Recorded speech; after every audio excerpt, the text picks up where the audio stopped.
So day 6, just on my way out of Lewiston and going through Drumnadrochit. I'm obviously walking next to a road here.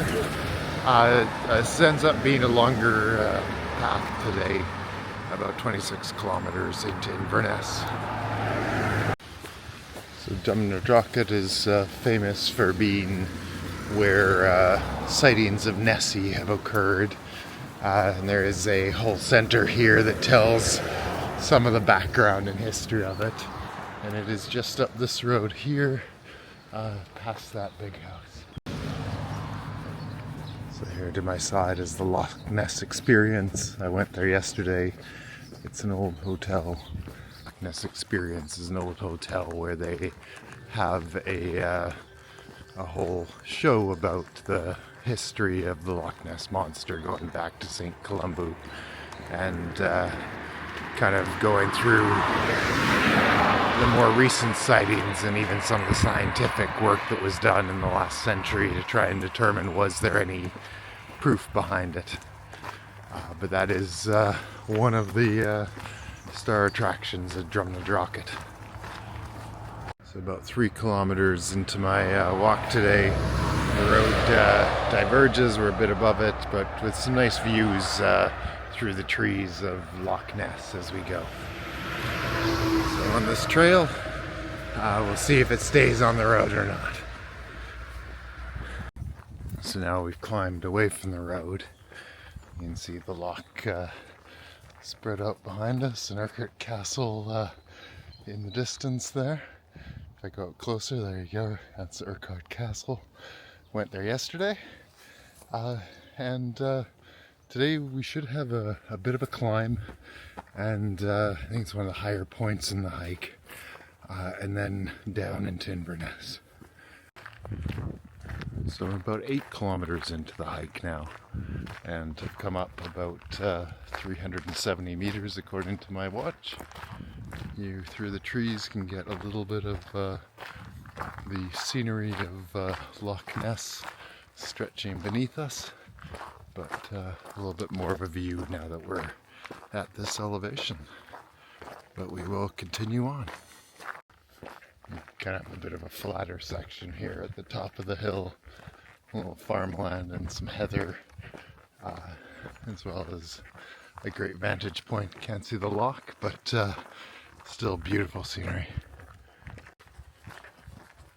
So I had a decision to make back there of going the low or the high route. The high route is about 1.2 kilometers further and gains an extra 30 meters in elevation. And I decided to do that. It's apparently got some spectacular views of the valley here, and so I will endeavor to take pictures of that as I get further along this trail.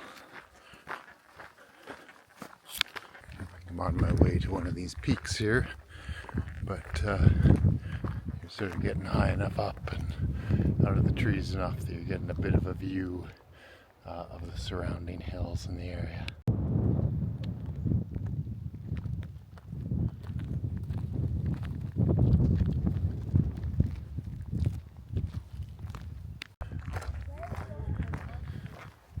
So just kind of near the top of the hills here. You're getting views in all directions. You can see some of the more coastal mountains over there in the distance, which is kind of cool. And I'm not sure, it looks like we're going to this peak. Just looking out behind the cairn here at the top of the hill. Loch Lomond in the background there. And the southern way that I kind of hiked up here. And then kind of the northwest kind of passage out with I'm assuming some of the coastal mountains or the Highland Mountains there in the background. So looks like some rain may be moving in, so I'm gonna get moving. So I've kind of come out of the forest there, or the national forest, so it's a protected area, into kind of more of a farming area here. And we're back on the road walking, and I think because we went through the hills, it's a little bit further than going along the highway, so still have about 15 kilometers to go to get to Inverness.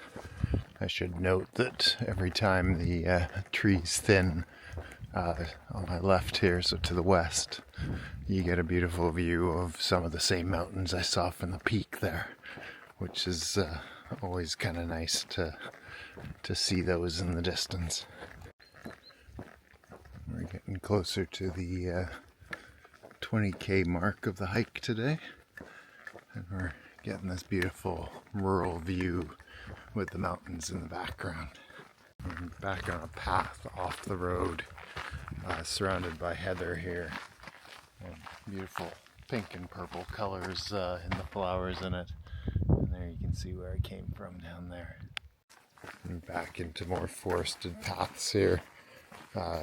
Just enjoying this old rock fence, all covered in moss and brush here, but obviously has been there for a while. A little bit of a view here as we come into an open area with power lines. You can see the Beachy Firth just on the very bottom of the screen there in the distance, and that is a body of water that connects into Inverness, so we're definitely getting closer. Around 5 kilometers to go here. I've got my first view of Inverness stretching over the plain below us. So it's a little bit of a roundabout way into it, and then walking through the town to my hostel. But at any rate, we'll continue on, but we're close to the end. So now I know I'm in the final stretch because I'm in the suburbs of Inverness here. Much more urban environment, but the signs for the Great Glen Way still exist. And the path takes you by the Great Glen House, which is one of the greenest buildings in Scotland, according to the signs. It is the home of the National Resource Commission, I believe, and the Deer Commission, and is basically there looking after all the national parks. I now find myself again walking down the Caledonian Canal, this time at the other end in Inverness. And I believe I'm turning left up here, and that this then takes me to the Loch Ness River, and along there it looks like is the end point of the Great Glen Walk. So now I'm just walking my way across the Ness Islands, and on the other side is the end point. So the Ness Islands are just a couple of inner city islands in the Loch Ness River that have been made into a park in the middle of Inverness. Really nice to walk through them here, very peaceful. Unfortunately, there's a bit of construction here, but the Inverness Castle is behind me, and this is the other end point of the Great Glen Walk. So it was about 33.5 kilometers today. Did that over about 6.5 hours. And but this is it. This is the end point. So glad to have that done, and this is the end of today's video.